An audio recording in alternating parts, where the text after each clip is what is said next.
ನಮಸ್ತೆ friends, carrot kheer ಇದೊಂದು easy healthy tasty recipe. ಇದನ್ನು ಮಾಡಲಿಕ್ಕೆ ನಾನು 3 ಕ್ಯಾರೆಟ್ ತೊಗೊಂಡಿದ್ದೆ. ಅದ್ರ ಮೇಲಿನ ಸಿಪ್ಪೆಯನ್ನು ತೆಗೆದು ಈ ರೀತಿ ಸ್ಲೈಸ್ ಮಾಡಿ ಇಟ್ಕೊಂಡೆ.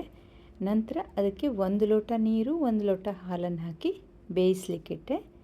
ಒಂದು 5ರಿಂದ 10 ನಿಮಿಷದವರೆಗೆ ಇದನ್ನು ಬೇಯಿಸಿದೆ. ಇದಕ್ಕೆ ನೀವು ನೀರನ್ನು ಹಾಕಬೇಕು ಅಂತಲೇ ಇಲ್ಲ, ಹಾಲನ್ನೇ ಕೂಡ ಬರೀ ಹಾಲಿನಲ್ಲೇ ಕೂಡ ಬೇಯಿಸ್ಕೊಳ್ಬೋದು.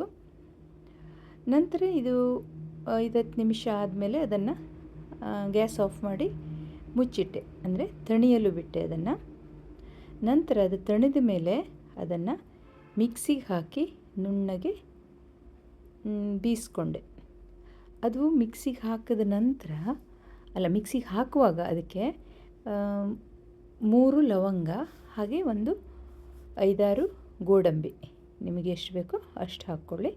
ಅದನ್ನು ಹಾಕಿ ರುಬ್ಬಿದ ಮೇಲೆ ನುಣ್ಣಗೆ ರುಬ್ಬಬೇಕು. ಇದನ್ನು ನುಣ್ಣಗೆ ರುಬ್ಬಿದ ನಂತರ ಇದಕ್ಕೆ ಹಾಲು ಮತ್ತು ಎಕ್ಸ್ಟ್ರಾ ಹಾಲು, ಅದು ಎಷ್ಟು ದಪ್ಪ ಬೇಕು ನಿಮಗೆ ಅಷ್ಟು ಹಾಲನ್ನು ಹಾಕ್ಕೊಳ್ಳಿ.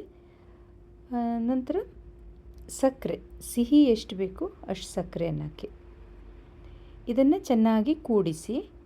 ನಂತರ ಹೀಗೆ ನೀವು ಇದನ್ನು ಹೀಗೆ ಕುಡಿಬೋದು, ಅಥವಾ ಫ್ರಿಜ್ನಲ್ಲಿಟ್ಟು ತಂಪು ಮಾಡಿಕೊಂಡು ಕುಡಿದ್ರೆ ಇನ್ನೂ ಚೆನ್ನಾಗಿರ್ತದೆ. ಅದು ಬೇಡ ಅಂತಾದರೆ ನೀವು ಇದನ್ನು ಕುದಿಸಿ, ಮತ್ತೊಮ್ಮೆ ಇದನ್ನು ಕುದಿಸಿ ಒಂದು ಕುದಿ ಬಂದ ಮೇಲೆ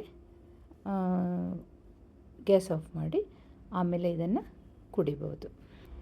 ಕ್ಯಾರೆಟು ಮಕ್ಕಳು ಹಾಗೆ ತಿನ್ನೋದು ಸ್ವಲ್ಪ ಕಷ್ಟ. ಇದನ್ನು ನಾವು ಮಕ್ಕಳಿಗೆ ಈ ರೀತಿಯಾಗಿ ಪಾಯಸದ ರೀತಿಯಲ್ಲಿ ಸ್ಕೂಲಿಂದ ಬಂದ ತಕ್ಷಣ ಅಥವಾ ಬೆಳಗ್ಗೆ ತಿಂಡಿ ಜೊತೆ ಊಟದ ಜೊತೆ ಯಾವಾಗ ಕೂಡ ಇದನ್ನು ಕೊಡಬಹುದು.